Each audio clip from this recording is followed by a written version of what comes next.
বৈষম্য নয়, বৈচিত্র্যের জয়গানে সম্প্রীতির বার্তা নিয়ে রাজধানীতে বিভিন্ন আয়োজনে বরণ করে নেওয়া হয়েছে নতুন বছরকে। গুলশান ও বনানীতে বিভিন্ন পার্কে বর্ণাঢ্য আয়োজনে উদযাপন করা হয়েছে বর্ষবরণ উৎসব। মাসুর শাকিলের রিপোর্ট।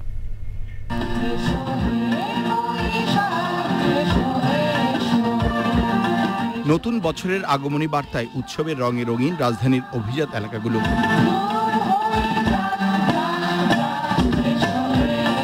সূর্যোদয়ের পরপরই গুলশানের জগার্স সোসাইটির আয়োজনে শুরু হয় বর্ষবরণ আয়োজন।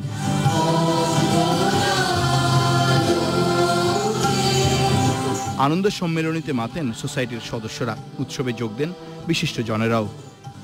ফেস্টিভ্যাল শুধু আমাদের অর্থনীতির ক্ষতি করে নাই, আমাদের রাজনৈতিক ব্যবস্থার ক্ষতি করে নাই, আমাদের উৎসবের আনন্দকেও কেড়ে নিয়েছিল। আজকের এই উৎসব করছি আমি জগার্স সোসাইটিকে আমাকে এখানে কিছু বলার সুযোগ দেওয়ার জন্য এবং এখানে আমন্ত্রণ জানার জন্য ধন্যবাদ জানাচ্ছি।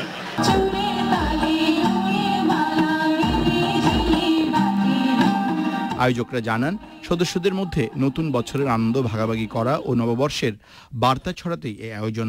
প্রতিটা জাতীয় প্রোগ্রামে একেবারে সেই পয়লা বৈশাখ, আজকে যে শুভ নববর্ষ, আন্তর্জাতিক মাতৃভাষা দিবস, বিজয় দিবস, স্বাধীনতা দিবস, আর প্রতিটা এই প্রোগ্রাম আমরা এখানে করে থাকি আর কি।